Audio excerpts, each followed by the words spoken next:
First cast in there. Yeah, little buzzbait bass. Come here, dude. Come here. Come here. Come here. Come here. Come here. Come here. Come here. Come here. All right, you're done. He's flopping all over the place. All right, you're done. Look at that fish, folks. Little fish right off the bat on a buzzbait.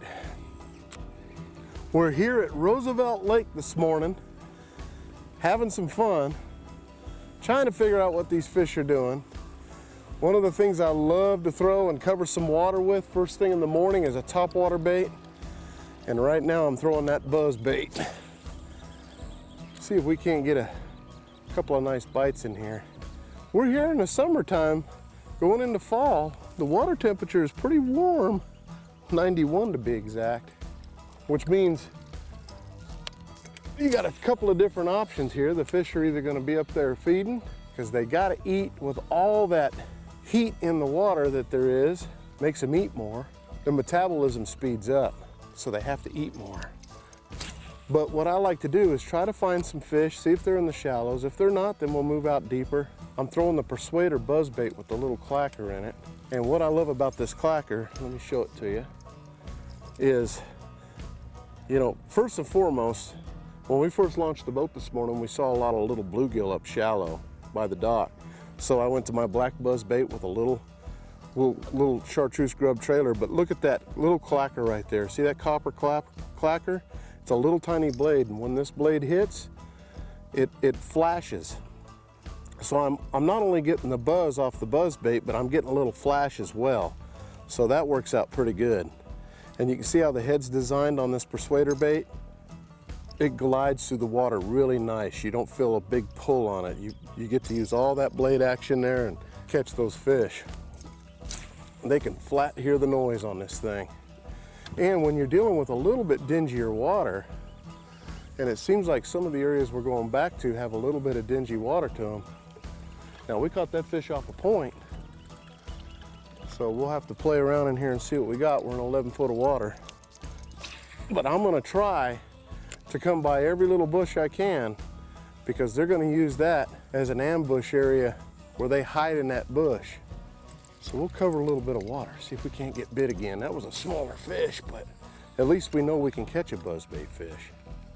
You know, I like to throw my buzzbaits on a 65-pound test braid line or 55-pound test braid line, somewhere in that neighborhood, between 50 and 65. If you go up to 80 or something like that, you really don't need that. But the braid allows you to get a good cast, and it allows you to get a good hook set. I'm using a new Taipan buzzbait rod, and it works really good. It's got enough tip on it where it gives them an opportunity to take the bait in, because you know we all get a little quick on the gun of setting the hook. You want that tip to allow that bait to turn with that bait, so it gives you just a nano split second to set the hook. It's got a good backbone to it. You need a high speed ratio reel for this kind of fishing, just so you know. You can't throw this on a slow reel. You gotta have a high speed. Anywhere in the 6s to 7s, gear ratio would be good. Oh, there's one. Oh, that's a good fish too. He was right on the bank. Now we figured something out. All right, come on, buddy. Yeah, there you go. There's a little bit bigger fish right there. That's what we're looking for right there. Little buzzbait bass. Good little 1.5 pound right there. That's what, oh, he got my grub. That's okay. You know, I still like to have, I don't need the tail on the end of it. I put this on there so I can get a lot farther cast, a little heaviness to it, but it'll still show the chartreuse under there for sure. But something we just figured out, he was right on the bank. I've been throwing out at all these bushes on the points and stuff, and he was right on that rock bank. I didn't take 2 cranks of that thing, and he was right there. So that tells me we got to get up there a little closer. Now, you know, what ends up happening with your buzzbaits when you're hauling in those bigger fish is you can see, take a good look at that buzzbait, see how you end up stretching the buzzbait out a little bit, and the clacker, see, it's barely hitting it. So what you want to do is make sure that you bring the blade back down, bring the wire back down to where it runs right. So I'll bend it back down there to where it doesn't look like it's all, there you go. See, now look, now it's gonna hit and it's gonna get a good clack. So make sure when you catch a fish that you check your bait just to make sure it's not all bent up. And that goes for spinner baits, anything with wire on it like that, you gotta double check them and make sure that they're not out of whack. Yeah, that fish was right on the bank. We might have passed up a lot of fish because I was so busy hitting the outsides of these bushes. And you notice we got some of that pebbled rock out there, so we need to make sure that we're probably getting right up there on the bank. Bass that are feeding will get right up there, and what they try to do is they try to box in those shad that they're trying to feed on, and they're right up in there where they can close them in a little bit, pin them up against the rocks. Once they do that, they got them. I love to come in where we can see all this brush. You still don't want to miss it. Try to get in the lanes. You know, bring your buzz bait through, and don't be afraid to bump the bush a little bit. And I'll tell you something, when you get into areas like this, that's the one thing the buzz bait or the spinner bait has over anything, is you're not getting hung. If I was to try to throw I could throw my Rico in here in pinpoint areas, and I love the Rico for areas like this too, but man, it's so easy to get hung up with treble hooks. So you want to try to throw something you can get in and out of there and throw over a bush and not worry about getting hung up.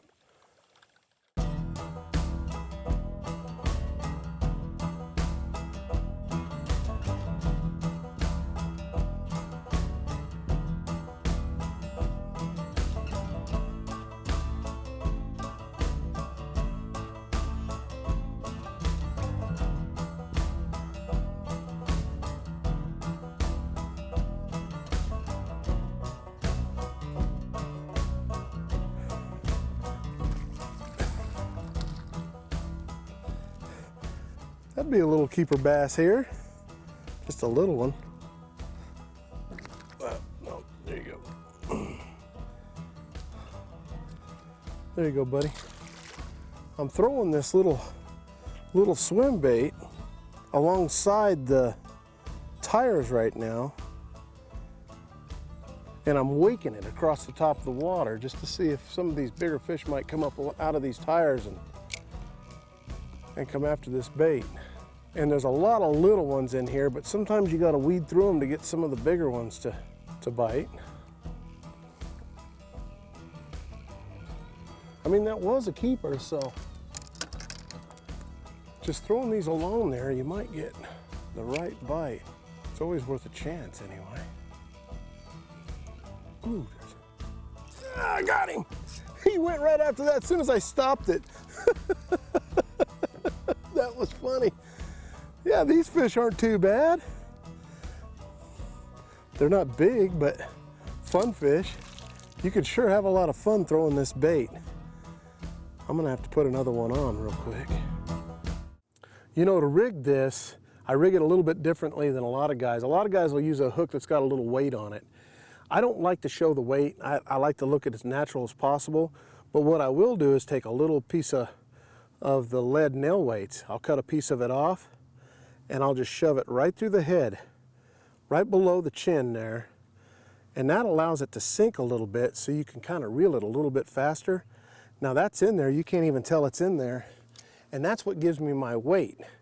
Then I'll throw it on a little 3/0 wide gap hook. And we'll rig it weedless, okay? Now the one thing that's really important about these, and this is the Little Dipper, one thing that's really important about these is to make sure you find the tails that are straight. If they're kinked out of the package like that, they won't run right, they'll twist. So you definitely want to be sure that you get one with a straight tail. But that's how I rig it. And then it'll run just perfect for me right there, and it'll be just enough weight to keep it right under the surface. Just enough time for us to catch another bass. You know, one thing that's really important when you're throwing this bait especially, and I think one thing that'll help you, is a lot of folks have a lot of hard time getting a cast way out there. I'm using a braid, okay? I like to use like a 20-pound Smackdown, Seaguar Smackdown braid with a 10-pound test leader on it. And, oh Oh, there's fish jumping right there. But the one key thing that really helps with the cast is just making sure that you have the right rod. I'm using a 710, and that really gets the bait out there. You know, this is a 7-foot 10-inch rod, and I can really fling the bait out there quite a ways without having to rip it real hard. Because the harder you throw this bait, the better chance you got of fouling it up, throwing it off the hook or something. So, man, they're jumping right here by us, but they're little guys. Those little guys will just come up and grab the tail. I ain't worried about them.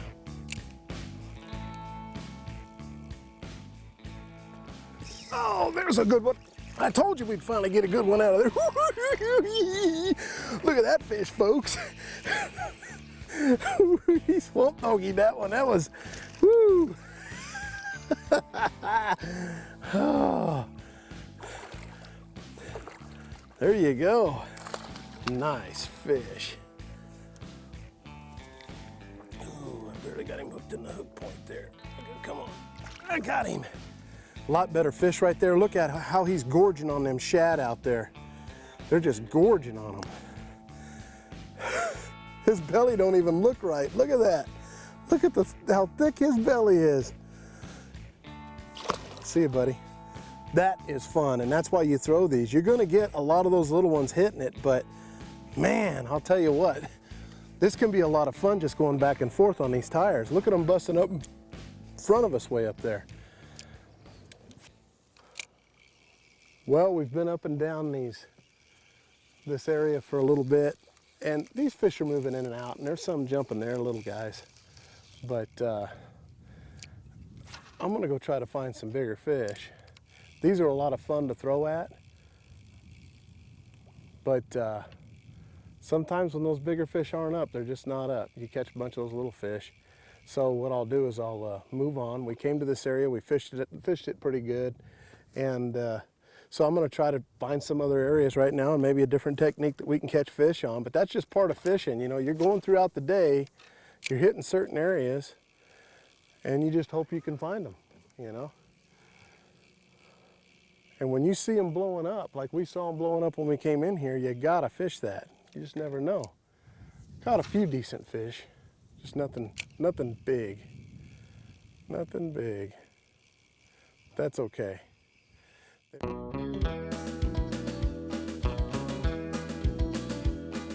Hey folks, for my tip of the week, one thing that's really important when you find yourself going back and forth on a short stretch of bank, or like we are at the tires going back and forth constantly hitting these same fish all the time that are up here busting these shad, after a while they get used to your bait. Your bait still works, but you may want to just change the color. Changing the color makes a huge difference on whether those fish are going to rebite or not. So a lot of times if you go through there and you don't get bit as much as you were the first time, and you know the fish are still there blasting the shad, then try changing the color of your bait just a little bit, and I'll guarantee you that'll help you a bunch. Got him. There's a Carolina rig fish right there. Right there. Right on a point. No, you don't. There you go. Come here. There we go. Not a big fish, but nevertheless, I went to a Carolina rig and I'm just kind of dragging out here with a little craw. I like to find rock. You know, if I can find bumping that rock, feeling that weight on the bottom, I'm using a 1/2 ounce weight. So it's definitely a slow technique. It's something you don't move down the lake a hole real fast. You just kind of let the wind drift you, or just pull it, and just drag it. Basically, you're just dragging the bait. You can see my leader, you know, got a 3 feet leader there going on, and of course there's my 1/2 ounce sinker with my little bead, and then you tie on a little swivel. And what I'm using on this is 17-pound test line on my main line, using a heavy action rod, Taipan Elite Series rod, and then you just downsize to like 12-pound test line on this, on the bottom line, 10 or 12-pound test line. Just let that thing float in the back. Some guys use a real long leader. You could shorten it up, you can make it long, you can play with it and see what they like best, but a lot of times around that 2.5, 3 foot margin's pretty good. You can go all over the lake. This time of year, the bite's kind of all wide open, but it's been a little bit tough. We've caught them on a little bit of everything, and you can see by, you know, throughout the day as you're adding rods to the deck, you know it's been a tough day, you know. You're trying to figure out what they're biting on, and you go around and catch a few here, a few there, and a lot of times that's what it is because they're all roaming so much right now, chasing shad and doing things. We even went out and caught a Carolina rig fish, but I couldn't repeat it. And we worked that Carolina rig for a while, but you know, usually it's a good bait to throw this time of year, but oh, there's some fish jumping right there. Little ones. I like to throw next to the tires or next to the structure because usually the bigger ones are hanging out in that, waiting to bail out on something. Got him. That's a little bit better fish too. Right alongside that. Yeah, look at that fish. Oh, he's black too. That means he's up shallow. That clear water. Nice fish. Came right out of the tires.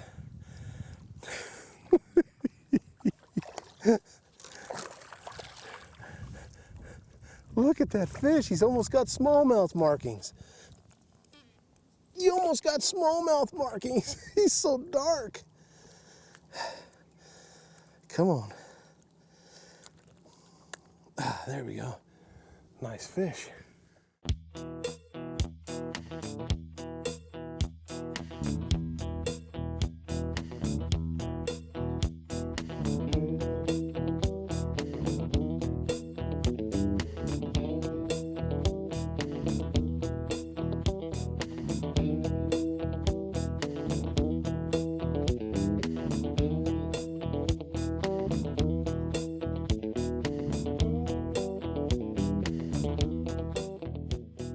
Well, there's no question.